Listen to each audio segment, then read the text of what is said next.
आज हमारे साथ एमबीटी के लीडर जनाब अमजदुल्ला खान साहब हैं। तो उनसे काफ़ी सवाल होंगे। परसों उनकी एक 1 मिलियन जो रैली हुई हैदराबाद में, जी काफ़ी देखा गया, काफ़ी सक्सेसफुल रैली हुई उसकी, देश भर में तारीफ हो रही है। तो सीएए को लेकर एनआरसी आपका क्या कहना देखिए साहब,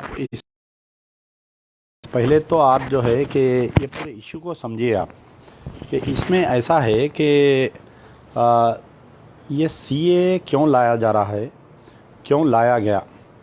ये हिंदुस्तान में जब आज़ादी हुई थी, आज़ादी के बाद में जो है कि हर यानी स्टेट जो भी फॉर्म होता, कंट्री नहीं फॉर्म होती, तो इसमें जो है कि इसका पॉपुलेशन काउंट होता।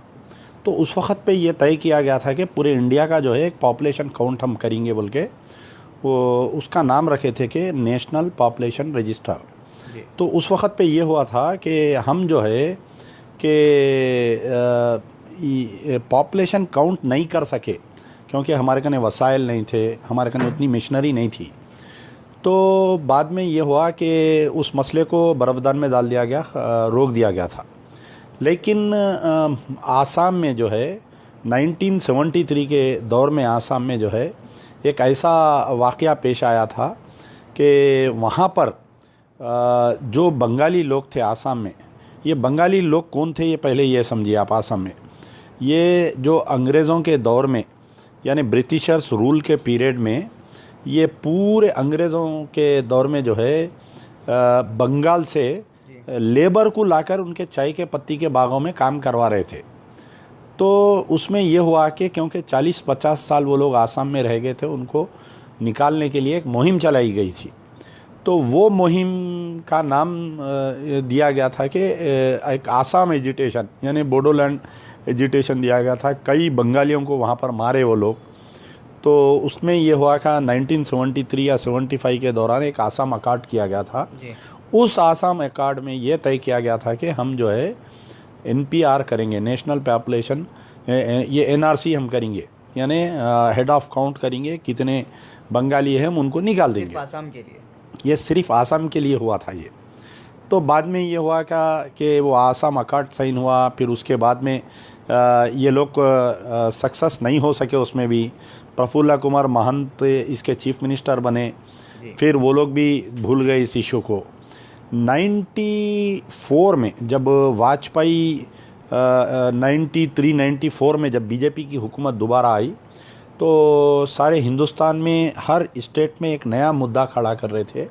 तो आसाम में जब बीजेपी वालों ने जाकर इस मसले को जो है फ़िरका वाराना रंग देते हुए ये बताए कि ये जो बंगाली नहीं बल्कि बांग्लादेश से जो लोग आए हुए हैं आसाम में, हमको उनको निकालना चाहिए।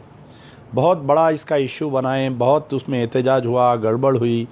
ये अब जो मौजूदा वज़ीर आज़म है वहाँ के आसाम के, ये शख्स जो है एक सुप्रीम कोर्ट में एक रिट डालते हुए ये कहा था कि हम जो है एनआरसी यहाँ पर लाना चाहिए। तो सुप्रीम कोर्ट से ऑर्डर आया था उस वक़्त की मरकज़ी रियासत जो यूपीए थी कि आसाम में एनआरसी लाना बोलकर। तो तकरीबन जब वहाँ पर जब ये आसाम में जब चल रहा था, तो कांग्रेस गवर्नमेंट है, ये जितने भी जो पार्टीज़ हैं जो गठबंधन होकर इलेक्शन लड़े थे, तो उनका वहाँ पर रोल क्या था जब ये आसाम में लागू हो रहा था? सुनिए आप, तो क्योंकि सुप्रीम कोर्ट गए थे, यानी अब जो मौजूदा चीफ मिनिस्टर है उस वक़्त पे बीजेपी के उन्होंने वहाँ के सदर थे उन्होंने, तो सुप्रीम कोर्ट के डायरेक्शन पे सेंट्रल गवर्नमेंट, जो कांग्रेस की सेंट्रल गवर्नमेंट थी, ये एनआरसी वहाँ पर लेकर आए। तो पिछले अब आप अंदाज़ा लगाइए कि 3 करोड़ 20 लाख लोगों को गिनने के लिए इनको जो है कि 12,000 करोड़ ख़र्चा आया और 50,000 एम्प्लॉइज़ काम किए, और तकरीबन 1975 से लेकर 2019 तक ये काम चला। ये मसला 12 सुप्रीम कोर्ट के पेश नज़र होते रहा, 12 लोग पिटीशंस डालते गए, बाज़ाब्ता सेंटर्स कायम किए। तो वहाँ पर भी जो है पहले एनपीआर आया वहाँ पर, नेशनल, यानी एनपीआर के तहत ये चेक किए कि कितने लोग यहाँ के मुकामी हैं या कितने लोग बाहर है। कैसे तो में यानी कि कैसे यानी ये डोर टू डोर जाके पॉपुलेशन काउंट करे ये लोग, डॉक्यूमेंट्स डॉक्यूमेंट्स लोगों के पहले तो ये पूछे कि आपके वालिद कहाँ पैदा होते थे, आपके दादा कहाँ पैदा हुए, ओरल पूछे तो आप कहने कुछ सबूत है क्या, वो लोग बोले हमारे कहने सबूत नहीं है। तो इसमें ये हुआ कि जिनके पास डॉक्यूमेंट्स नहीं है बोले या नहीं बता सके, तो पहले 40 लाख लोगों को लाए ये लोग एनपीआर लिस्ट में, फिर बोले नहीं एनआरसी लाते हम बोले, फिर एनआरसी लाए। ये मोदी साहब और ये अमित शाह जो है ये लोग ऐसा इलेक्शंस के दौरान के यहाँ पर 40 लाख आसामी लोग हैं यानी बांग्लादेश के लोग हैं और आपके 50 लाख बांग्लादेश के लोग हैं, हम जो है ये बांग्लादेशियों को हम बाहर करेंगे बोल के उनका मकसद था उनका। लेकिन इसमें यह हुआ कि जब एक्चुअल एनपीआर अब जब लाए एनआरसी जब लेकर आए तो इसमें यह हुआ कि खोदा पहाड़ निकला मुर्दा चूहा। 19 लाख लोग ऐसे हैं जिनके पास डॉक्यूमेंट्स नहीं हैं, तो 11 लाख जो है उसमें गैर मुस्लिम है, 6 लाख जो है मुसलमान हैं। अब ये जो 11 लाख मुसलमान हैं, ये 11 लाख जो है ये बंगाली हिंदू है ये लोग, यानी 40-50 साल वहाँ पर रहने के बावजूद ये लोग अपना कल्चर नहीं निभाए। जिस तरीके से आंध्रा और तेलंगाना का झगड़ा चला, ये झगड़ा भी वैसे ही है, इसको एक रंग दे दिए। अब बीजेपी सरकार आ गई थी आसाम में भी और मरकज़ में भी बीजेपी सरकार आ गई थी, तो इनके लिए ये जो एनआरसी करवाए थे आसाम का, वो एनआरसी इनके लिए हलक की हड्डी बन गई। वो 11 लाख लोगों को बचाने के लिए, वो 11 लाख बंगालियों को जो है शहरियत देने के लिए भी बिल पेश करे, यानी सिटीज़नशिप अमेंडमेंट बिल। अब आप यहाँ पर आइए, सिटीज़नशिप अमेंडमेंट बिल पर आइए। हिंदुस्तान में जो है शहरियत के लिए एक कानून है, सिटीज़नशिप एक्ट जिसका नाम है। इसमें जो है 4 मरतबा इसमें तरमीम की गई। 1953 में एक बार की गई, फिर 1955 में, यानी मुख्तलिफ मुकामात पे जैसा जैसा हालात बदलते गए वैसा मगर कभी भी पहले ये था कि आप जो है कि इसमें वालिदैन अगर यहाँ पर पैदा हुए हैं तो आपको शहरियत लेने की ज़रूरत थी, यानी आप ले सकते थे। फिर इसमें कई चेंजेस आ गए उसमें, मगर मैं ये बतलाना चाह रहा हूँ कि कभी भी जो है कि मज़हब की बुनियाद पर कोई तरमीम नहीं लाई गई थी, क्योंकि हमारा कॉन्स्टिट्यूशन जो है उसमें यह है कि वी द पीपल लिखा हुआ है, उसमें आई बोल के नहीं है कहीं भी। और उसमें बाज़ाफ्ता कॉन्स्टिट्यूशन में यह है कि कोई भी क़ानून जो है किसी मज़हब को अगर टारगेट करता है तो वो क़ानून यानी वो कॉन्स्टिट्यूशनली वो अलाउड नहीं है बोल के उसमें। और कॉन्स्टिट्यूशन की निगरानी के लिए जो है यहाँ पर एक सुप्रीम बॉडी है, पार्लियामेंट है, प्रेसिडेंट ऑफ इंडिया है और आपके सुप्रीम कोर्ट है हमारे खने। तो अब इसमें ये क्या किए लोग कि हमारे अमित शाह के जो कैंपेन मैनेजर्स थे इनको गलत मशवरा दिए, हो सकता है कि इनके दोस्त थे या इनके दुश्मन थे, नहीं मालूम, बीजेपी को, मोदी को, अमित शाह को, यानी ये लोग यानी इनका दिवालिया निकालने के लिए इनको एक ऐसा मशवरा दिए कि सीएबी बिल में जो है, अब आप जो भी सीएबी बिल पढ़ रहा है वो सिर्फ मीडिया में जो बताया जा रहा है वो सीएबी बिल पढ़ रहे हैं आप, लेकिन एक्चुअल उसमें ये है। अब देखिए कि जितना बीजेपी वाले बोल रहे हैं कि हमारा जो CAA का है ये क़ानून जो है हम यानी सिटीज़नशिप देने का है ये बोल रहे हैं ये लोग, कहीं भी मैं चैलेंज करने के मौक़िफ़ में हूँ कि there is no line in CAB, ये CAA में कहीं भी नहीं है कि हम सिटीज़नशिप देंगे बोल के वर्ड नहीं है उसके अंदर। आप मेरे कहने ओरिजिनल मैं दिल्ली से मंगवाया, उसकी कॉपी पार्लियामेंट से, उसको पूरा पढ़ा, कई हम कानूनदा बैठ के उसको देखे, तो उसमें यह है कि just it is you will be called as a citizen बोल के, सिटीज़नशिप देने का उसमें कहीं भी नहीं है। तो अब खाली ये 11 लाख लोगों के लिए नहीं बोल के ये लोग क्या किए कि जो परसिक्यूटेड कम्युनिटी है यानी जो गैर मुस्लिम है, जो आपके बांग्लादेश, पाकिस्तान, अफ़गानिस्तान से आए हुए हैं, हम उनको देने के लिए है। अब मैं यहाँ पर आपसे सवाल कर रहा हूँ ये बीजेपी वालों से बारहा कि अगर इनको वाक़ई उनकी हमदर्दी होती, बन के मारे तो पूरे 3000-4000 एप्लीकेशन है ऐसे जो पाकिस्तान से, बांग्लादेश से और जो अफ़गानिस्तान से हिंदू आए हुए हैं जो सिटीज़नशिप पूछ रहे हैं वो लोग। पुरानी जो सिटीज़नशिप है, सिटीज़नशिप एक्ट जो 69 में है कि अगर आपके पास कोई भी आदमी आके हिंदुस्तान की शहरियत ले सकता, उसके शराइत है कि उन्हें यहाँ 5 साल रहना या 7 साल रहना, शादी करना या उसके माँ बाप यहाँ पैदा होना या दूसरे कंट्री से भी आके इंडिविजुअल ले सकता। अगर मोदी साहब, अमित शाह अगर हिंदू कौम के हमदर्द होते, वो हिंदू कौम परसिक्यूटेड कम्युनिटी अगर इन्हों बोल रही, तो फाइल्स मंगाना था, अब एक जियो निकालना था, जियो निकाल के पूरे फाइल्स करके पूरों की सिटीजनशिप डिक्लेयर कर देना था। लेकिन ऐसा नहीं हुआ। बीजेपी वाले जब से 2014 से पावर में आए, ये लोग क्या कर रहे हैं, अगर मोदी साहब अच्छा कोट पहने तो हिंदुओं पे एहसान करे, मोदी साहब सफ़र करे तो हिंदुओं पे एहसान करे। यानी असल मुद्दे, असल करप्शन 15 लाख का है, गैस का सिलेंडर रेट जाके 40 रुपये जाके 110 रुपये हो गया, प्याज 10 रुपये 15 रुपये जाके 100 रुपये किलो हो गई।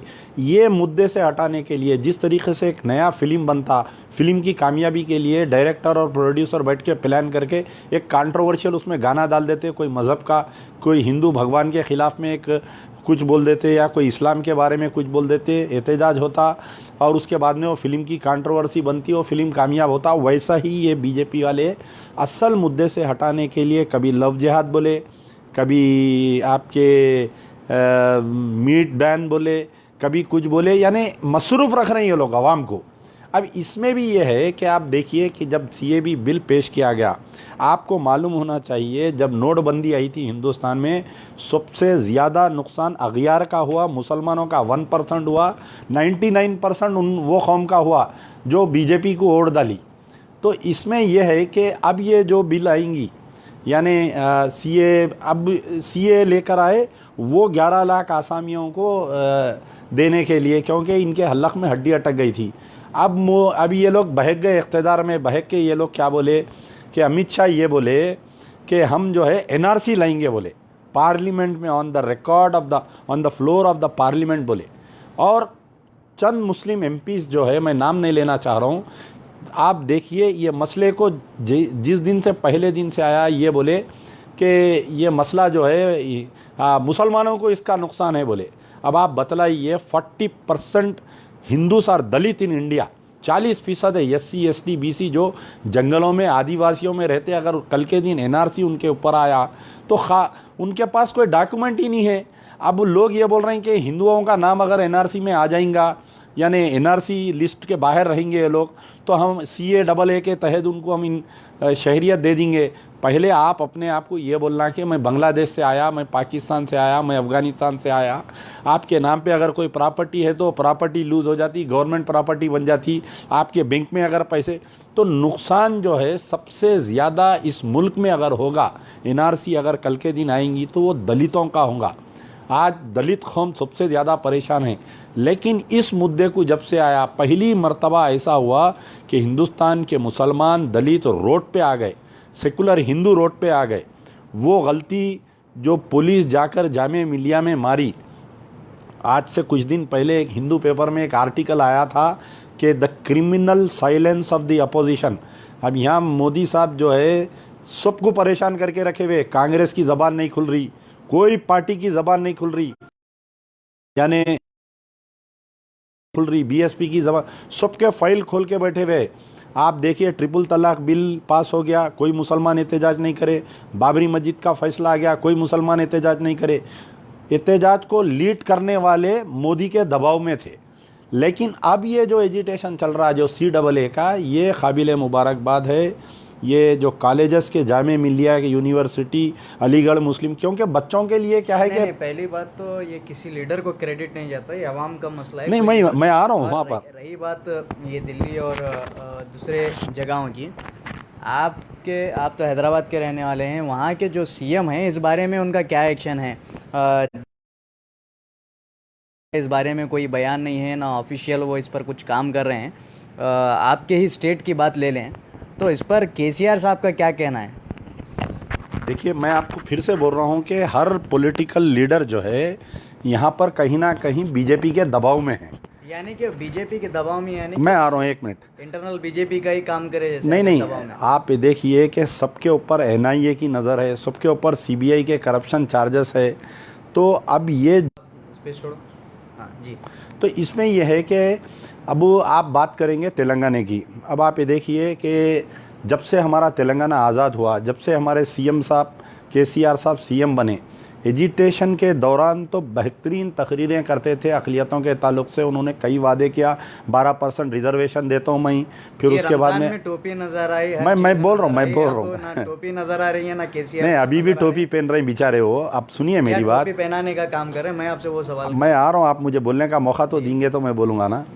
तो आप ये देखिए, तेलंगाना अलग होने के बाद में केसीआर साहब सीएम बने।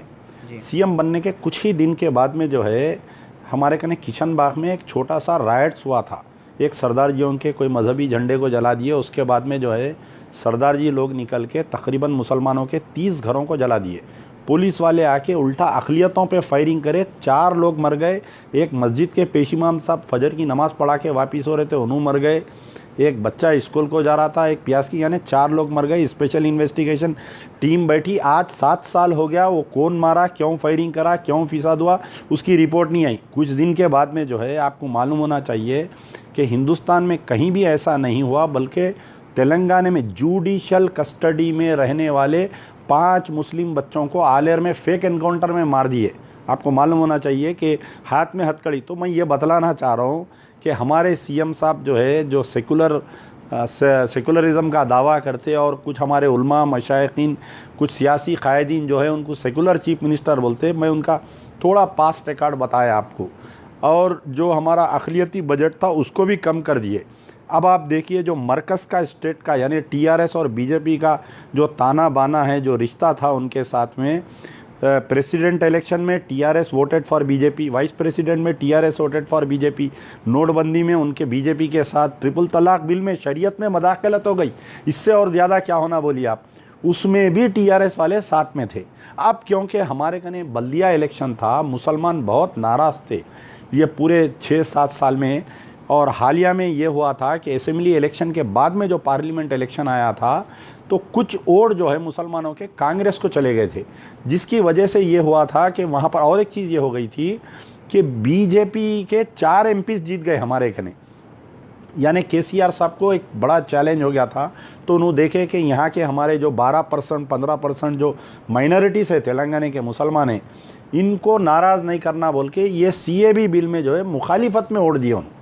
ठीक है, बहुत अच्छा काम करे, लेकिन आप ये देखिए पूरे हिंदुस्तान में एहतजाज हो रहा, योगी के राज में एहतजाज हो रहा। कर्नाटक में आपका नहीं, यहाँ बीजेपी गवर्नमेंट है, लेकिन यहाँ पर एहतजाज हो रहा। सबसे बड़ा, आप थोड़े दिन पहले गुलबर्गा वाले इतना बड़ा एहतजाज किए, लेकिन हैदराबाद में और तेलंगाना में कहीं एहतजाज होते हुए आप नहीं देखेंगे। बड़ी आवाज़ उठाने वाला वहाँ के एमपी मौजूद हैं। नहीं, मैं आ रहा हूँ, उन पे भी आ रहा हूँ मैं। तो वहाँ हैं वो तो असदुद्दीन अवैसी साहब, तो उनके ऊपर आपके क्या ख्यालात है? खैर, आपको उनके अपोजिट माना जाता है, लेकिन इस बिल में सब एक हैं, तो एक सब में बड़ी बात यह है कि इसके ऊपर उनका काम क्या है? नहीं, आप ये देखिए, मैं नाम नहीं लेना चाह रहा था, लेकिन आप मेरे को मजबूर कर रहे हैं बोलने पे, तो मैं आपको जब बोल देता हूँ कि सबसे पहले पार्लियामेंट में बिल फाड़ने का ड्रामा किसने किया, और सबसे पहले ये मसले को हिंदू मुस्लिम बनाने का ड्रामा मानते हैं कि जो बिल फाड़ असदुद्दीन अवैसी साहब ने जिस तरीके से पार्लियामेंट में उस बिल को फाड़ा, ये ड्रामा था एक? नहीं, देखिए आप सुनिए मेरी बात कि ये सब सियासी ड्रामे होते हैं ये। तो इसमें यह है कि आप देख सकते हैं कि मैं आपको बोल रहा हूँ कि ये मसला हिंदू मुस्लिम नहीं है, लेकिन अब आप ये देखिए, कुछ दिन पहले हमारे आरएसएस के एक सरसंघ चालक जो मोहन भगवत साहब ये बोले कि जो भारत माता की जय नहीं बोलेंगा वो इस मुल्क में नहीं रहना। ठीक है भाई, कुत्ता भौंक रहा बोले, हम खामोश बैठ गए। लेकिन असदुद्दीन ओवैसी साहब जो है फौरी बयान दिए, उसके ऊपर रिएक्शन दिए कि मेरे गले पे छुरी लगा दो, मैं भारत माता की जय नहीं बोलूँगा। तो अब उनके भाई थोड़े दिन पहले आप देखें कि करनूल में, हमारे निज़ामाबाद में और आपके निर्मल में और अनंतपुर में जाके तकरीर करके हिंदू भगवानों के ख़िलाफ़ में तकरीर करे। तो क्या यानी ऐसे बातें बोले कि खुद आपके कुरान में इस चीज़ के लिए ममनू है कि आप अगयार दूसरों के झूठे खुदाओं के बारे में कुछ ऐसे अल्फाज मत बोलो ताकि आपके सच्चे खुदा के बारे में वो लोग कुछ बोलेंगे। तो ये जो है मैच फिक्सिंग चल रही है बीजेपी की, एमआईएम की। आप आज महाराष्ट्र में महाराष्ट्र में आप जाके देखें तो पता चलेगा कि वहाँ पर जो है कांग्रेस गवर्नमेंट बनाने वाली थी, लेकिन इनके उम्मीदवार वोट काटने। आप उत्तर प्रदेश में जाकर देखिए समाजवादी पार्टी को किसने नुकसान पहुँचाया। तो ये एक बड़ा एक गेम है कि उन्होंने नहीं चाहते हुए भी उनको भी नाचना पड़ा। उनके पास इतनी ज़्यादा दौलत आ गई, इतने ज़्यादा यानी कॉलेजेस में करप्शन है, बैंक्स में करप्शन है, तो उनको मोदी के इशारे पे, अमित शाह के इशारे पे नाचना लाजिम है। कल तक कांग्रेस के इशारे पे नाचे, आज बीजेपी के इशारे पे नाचना। एक अहम सवाल ले लूँगा मैं आपसे, एक बहुत ही बड़ा अहम सवाल है कि जैसे कि बैरिस्टर असदुद्दीन अवैसी साहब हैं, जितने लीडर साहब जैसे कर रहे हैं कि किस पे करप्शन चार्जेस हैं, कोई अपने मामला पर्सनल प्रॉब्लम से डर रहा है, कोई पॉलिटिशियन आगे नहीं आ रहा है, इवन वहाँ के सीएम केसीआर जो हैं वो भी आगे नहीं आ रहे, तो क्या असदुद्दीन अवैसी साहब का इतना बड़ा घर है, काफ़ी इतने बड़े एकर्स में उन्होंने घर बनाया है, इतने उनकी पार्टीज़ के काम हैं, काफ़ी सारा बजट भी सेंक्शन होता है, ऐसा बताया जाता है, तो क्या उनको डर नहीं है बीजेपी पार्टी से? देखिए, आप हिंदुस्तान में मैं एक ही मिसाल दूंगा कि हमारे आज़म खान साहब है, जो हमारे आज़म खान साहब उत्तर प्रदेश के मेंबर ऑफ पार्लियामेंट है, उनके बेटे एमएलए है। तो आप जाके देखिए कि 210 केसेस डाले गए हैं उनके ऊपर। तो हिंदुस्तान के जो भी, आप मुसलमान बोल के मत बोलिए, आप यहाँ पर जो भी मोदी के ख़िलाफ़ में आवाज़ उठा रहा, खुद आपके कर्नाटका के कई सोशल एक्टिविस्ट को घर पे जाके उनको गोलियां मार दी है। यहाँ पर कई आपके बेंगलुरु में, यहाँ के करीब के डिस्ट्रिक्टों में जो है, जो यहाँ पर बेंगलुरु में हुआ, जाके घरों पे गोलियां मार दिए। तो बाई हुक और by crook you have to do the BJP work. उनके फॉल इन लाइन बोल के एक आर्मी में एक वर्ड है, सिटी मारते पूरे आना, सीरियल में बढ़ जाना। अब बेचारे असदुद्दीन ओवैसी साहब एक छोटे कठपुतली है उन्होंने बीजेपी के हाथ में। अब उन्होंने बड़ा घर बना लेने दीजिए, उन्होंने मेडिकल कॉलेज में करप्शन, उनका काम कर रहे हैं। अगर अकबरुद्दीन ओवैसी वो हेड स्पीच नहीं देते तो मैं समझता हूँ उनके सीडीज़ बना के बीजेपी वाले गाँव में, अजलाओं में नहीं बांटते और बीजेपी पावर में नहीं आती पहले टाइम। आप थोड़े दिन पहले का जो अरविंद केजरीवाल का बयान, जो गुजरात के हाई कोर्ट के वकील ने उनको जो मेल दिया था, और अरविंद केजरीवाल और सिसोदिया उनके जो डिप्टी सीएम जो प्रेस कॉन्फ्रेंस करके उनके बारे में बोले थे, मैं अगर बोलूँगा तो आप बोलेंगे कि भाई आप उनके मुखालिफ है। मैं कोई ज़ाती, मेरे से लिल्ला असदुद्दीन ओवैसी से या उनके फैमिली से हमारा कोई ज़ाती झगड़ा नहीं है। हम भी अगर जाके किसी की धोती पकड़ के हम भी एमएलए बन जा सकते, एमपी बन जा सकते, अल्लाह ताला हमारे में भी काबिलियत दिया, हम जा के उनके पैर पड़ के हम भी कुछ बन जा सकते हैं। लेकिन यहाँ पर जब मिल्लत की बात आती है, मिल्लत के मसाइल की बात आती है, तो मैं आपको ये बोल रहा हूँ कि वो लोग असदुद्दीन या अकबरुद्दीन ओवैसी बीजेपी के ख़िलाफ़ में नहीं बोल सकते। ये जो बता रहे हैं, ये जो बोल रहे हैं, नहीं, आप बीजेपी के ख़िलाफ़ नहीं बोल सकते। बोल रहे गोशा महल के एमएलए हैं राजा सिंह, वो तो काफ़ी हेट स्पीचेस देते हैं उनके सोशल मीडिया पे, हर चीज़ को लेकर, ख़ासकर मुसलमानों को लेकर हेट स्पीचेस आते हैं, वीडियोस आते हैं सोशल मीडिया पर। तो वो तो बीजेपी के ख़िलाफ़ तब भी बोलते हैं, स्टेजस पर बोलते हैं। फिर ये क्या कनेक्शन है? नहीं, देखिए, आप वो एक राजा सिंह का क्या है कि इसमें जो है, मैं आपको एक मिसाल देता हूँ कि अगर असदुद्दीन ओवैसी साहब वाकई इनको तकलीफ़ है बीजेपी से या उसके स्टेटमेंट से, तो आज की तारीख़ तक एक भी केस में उसको सज़ा नहीं कराई या कंप्लेंट नहीं दी उन्होंने पार्टी की तरफ से, बोलिए, या उनके एमएलए, यानी एक एमपी, 7 एमएलए, 40 कारपोरेटर उनके शहर में हैं। कभी भी राजा सिंह को तकलीफ़ नहीं दी है। उल्टा राजा सिंह को जिताने के लिए, अब यहाँ पर कई लोगों को ये बात नहीं मालूम है कि वहाँ पर टीआरएस का एक कैंडिडेट लड़ रहा था और बीजेपी का एक कैंडिडेट लड़ रहा था।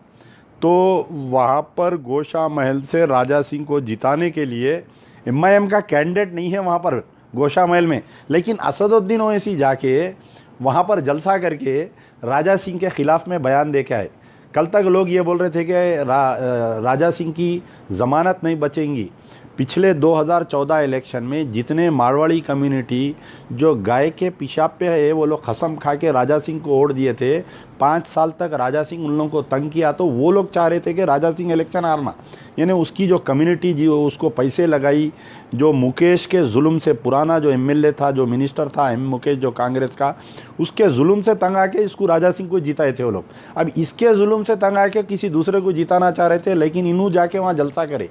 आप बतलाइए, कोई पॉलिटिकल पार्टी का अगर वहाँ कैंडिडेट नहीं है, उन्हें जाके वहाँ जलसा करके एक हिंदू कैंडिडेट के ख़िलाफ़ में तकरीर दे रहा है एक मुसलमान लीडर, पोलराइज हो गया, उन्हें 10,000 15,000 से जीत गया उन्हें। अब इसके बाद में सुनिए आप, टीआरएस की गवर्नमेंट है, MIM is in friendly with the TRS. TRS MIM दोनों जो है फ्रेंडली पार्टी से ये लोग।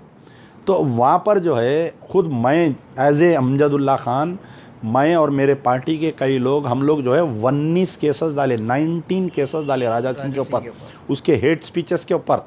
तो हमारी गवर्नमेंट, हमारी सेकुलर गवर्नमेंट टीआरएस की जो है कई केसेस, आपको मालूम होना चाहिए सेक्शन 153 जो यानी बगावत जो सेक्शन है, यानी मुल्क में नफ़रत फैलाने का जो सेक्शन है 153A जो तकरीर के ख़िलाफ़ में बुक होता है, तो उसको जो है उस स्टेट की गवर्नमेंट परमिशन देती है प्रोसिक्यूट करने के लिए।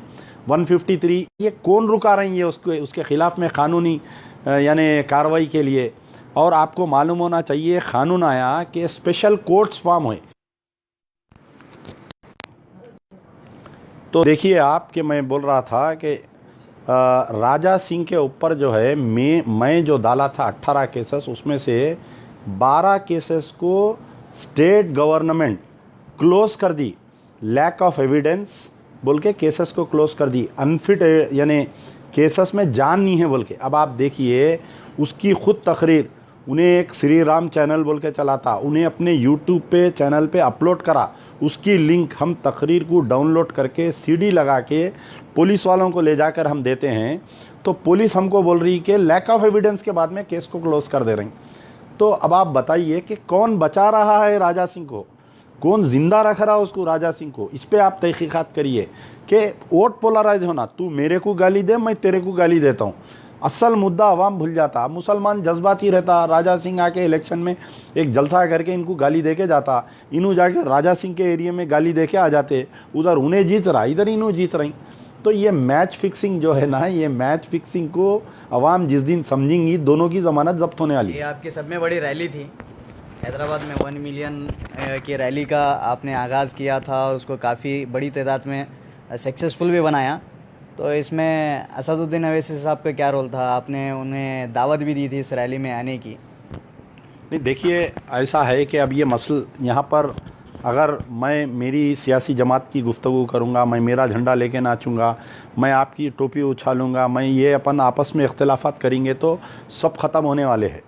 ये बीजेपी गवर्नमेंट किसी को बख्शने वाली नहीं है, ना अमजदुल्ला खान को बख्शने वाली है, ना असदुद्दीन ओवैसी को बख्शने वाली है।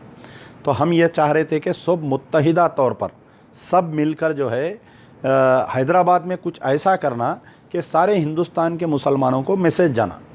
तो हम लोग जो है कि एक कुल जमाती एक मीटिंग बुलवाए थे, क्योंकि अगर हम बुलाए तो उन्होंने नहीं आएंगे बोल के हम किसी दूसरों को बोले थे। तो हमारे यहाँ पर एक गैर सियासी तंजीम है तहरीक मुस्लिम शब्बान, जिसके सदर है हमारे मुश्ताक मलिक साहब।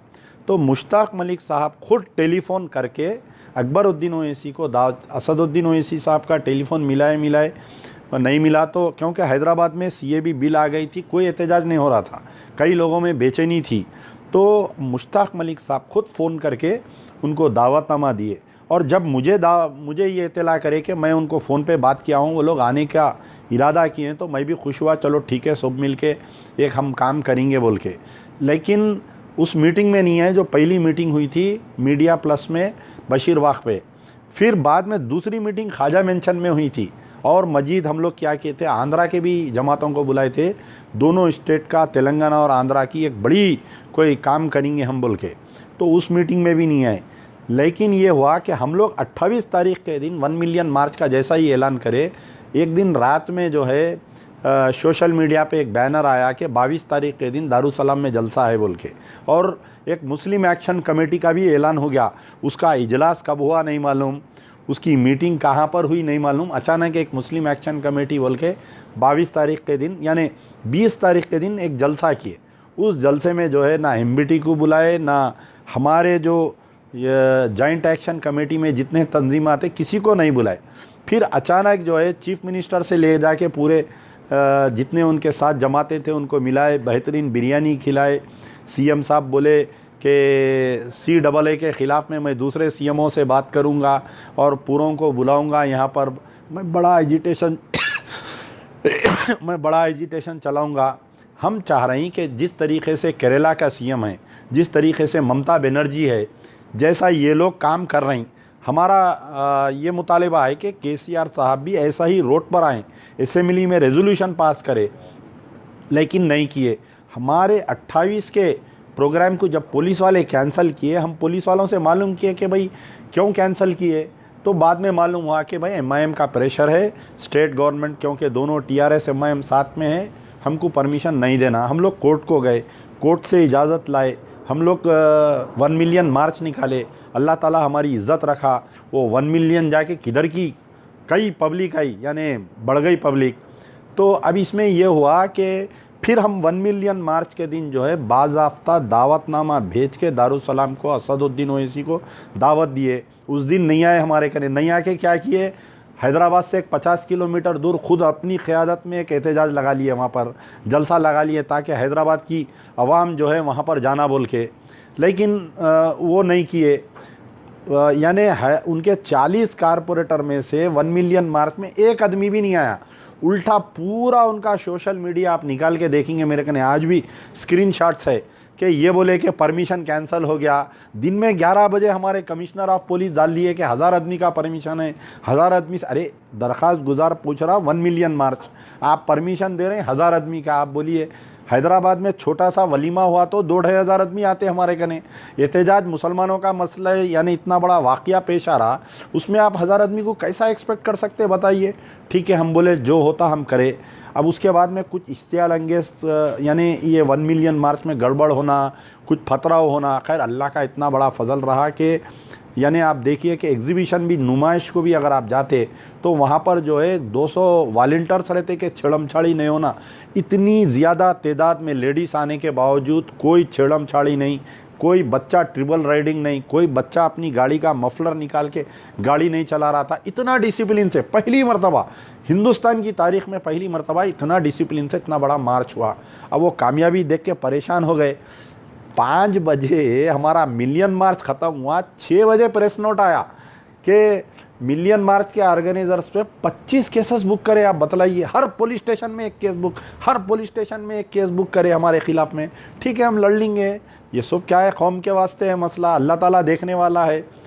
लेकिन वही पुलिस जो हमारे ख़िलाफ़ में इतनी सख्त एक्शन ली, कुछ दिन पहले हैदराबाद में आरएसएस की परेड हुई, आरएसएस की बगैर परमिशन नलगुंडा बस स्टॉप से लेके दिलसू नगर तक परेड हुई। एक बीजेपी का एक्सएमएलए एनवीवीएस प्रभाकर जो है ये CAA के फेवर में रैली निकाला, उसके ऊपर नहीं। किशन रेड्डी हमारे जो होम मिनिस्टर है, हमारे स्टेट के, यानी जो सेंट्रल के होम मिनिस्टर है, सिकंदराबाद के MP है, उनकी क़यादत में जो है राजा सिंह रैली निकाला और जलसा करा 6 घंटे तक बगैर परमिशन पुलिस।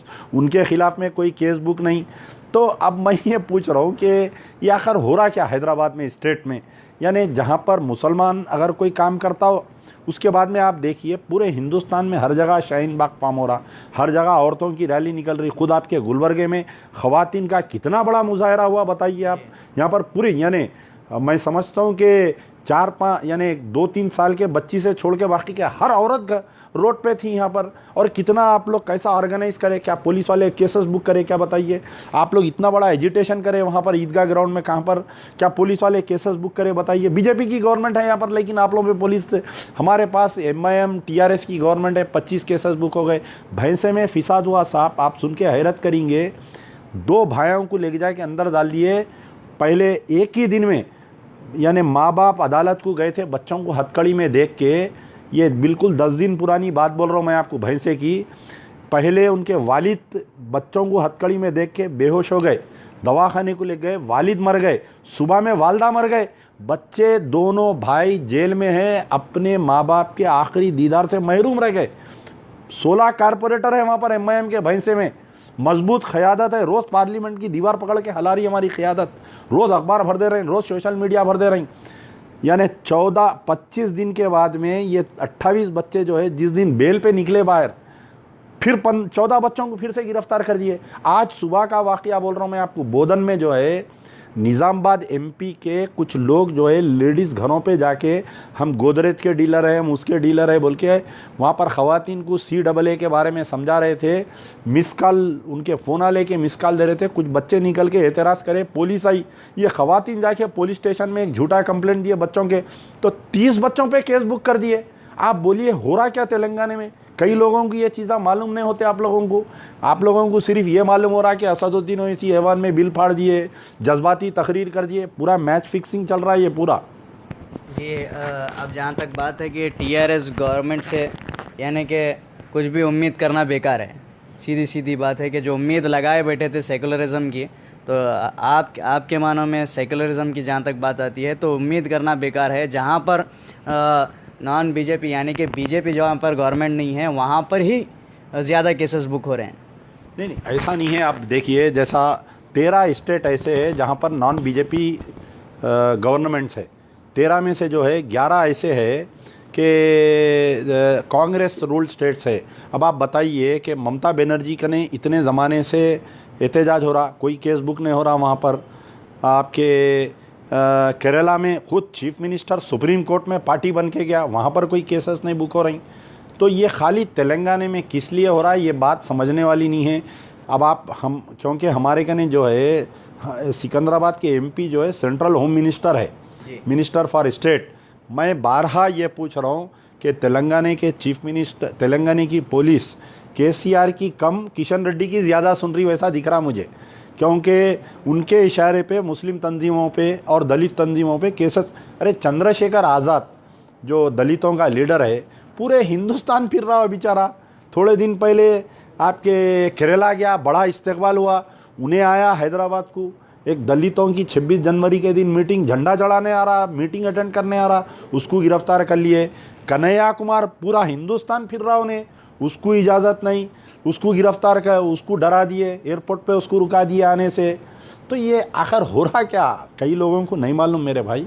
सिर्फ सोशल मीडिया या ये जितने ये गोदी मीडिया है जो चैनल बताते, हिंदुस्तान का मुसलमानों का लीडर असदुद्दीन, हिंदुओं का लीडर नरेंद्र मोदी, सिर्फ इसको ऐसे ही बता रहे हैं। एक्चुअल जो लोगों के साथ जो, अब आप सुन के हैरत करेंगे। आप बताइए, क्या हिंदुस्तान में कहीं भी ख़वातीन एहतजाज करे तो ख़वातीन पे केस बुक हुआ? क्या बोलिए, खालिदा परवीन बोल के हमारे कने एक WPI यानी नेशनल प्रेसिडेंट है बेचारे, उनके साथ बदतमीजी करे पुलिस वाले, मालूम आपको, उनको नोटिस दिए, उनको केसेस में डाल दिए। मुगलपुरे में ख़वातीन एहतजाज करे, चंद घटनाओं के वास्ते 2-3 घंटे बैठते, पुलिस वाले आके मार के उठा रही लेडीज़ को, केसेस में बुक कर दे रही, लेके जाके जेलों में डाल दे रही। आखिर हो रहा क्या है? तो ये बात जो है, अगर असदुद्दीन ओवैसी वाकई अगर CAA के ख़िलाफ़ में है, वाकई बीजेपी के दुश्मन हैं, तो शाहीन बाग उन्होंने खुद क़ायम कर सकते ना। दारुसलाम की इतनी बड़ी ज़मीन है, दारुसलाम की इतनी बड़ी ज़मीन है, उन्होंने खुद क़ायम कर सकते हैं वहाँ पर।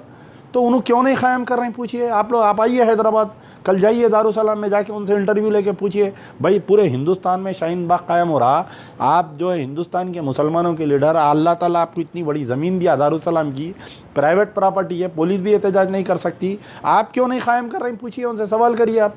जी बिल्कुल, इंशाल्लाह ज़रूर। मेरे साथ जनाब अमजदुल्ला खान साहब थे और उनसे काफ़ी बात हुई। गुलबर्गा आए हुए हैं और गुलबर्गा में इंटरव्यू हो रहा है, आप लोग लाइव देख रहे थे। गुलबर्गा में थोड़े दिन पहले एक बहुत बड़ा जन आंदोलन प्रोग्राम हुआ, उसमें आप मौजूद नहीं थे? नहीं, ऐसा हुआ कि कुछ कम्युनिकेशन गैप हुआ कि ये जो जन आंदोलन प्रोग्राम करवाए थे, उसके कोई ऑर्गेनाइज़र्स मेरे से रब्त नहीं कायम किए थे। कोई बच्चे हैं कि गुलबर्गे के मुझे मैसेज करे कि आप आइए बोल के, लेकिन करेक्ट डेट टाइम वो प्रोग्राम की यहाँ के जो ऑर्गेनाइज़र्स हुए थे वो तो इतला नहीं किए थे। इंशाल्लाह नेक्स्ट टाइम जो भी गुलबर्गे में एहतजाज होगा, आधी रात को मैं हाजिर हूँ। बिल्कुल, आप TRS गवर्नमेंट की बात सुन रहे थे। मेरे साथ जनाब अमजदुल्ला खान साहब ने TRS गवर्नमेंट की, असदुद्दीन अवैसी साहब की, बिल्कुल उनका भी जलसा करीब है, तो उनसे सवाल पूछने की कोशिश करेंगे। अगर सवाल पूछने का मौका दिया गया तो फिर से आपको अपडेट देंगे। अगर दारुसलाम में भी वो इजाज़त देते हैं सवाल पूछने की, तो मैं सवाल पूछने के लिए तैयार हूँ। अगर कोई जवाब देने के लिए तैयार है तो वो हमारे पास आ सकते हैं। अगर वो वहाँ पर बुलाते हैं तो हम भी उनके लिए तैयार हैं। अस्सलाम वालेकुम।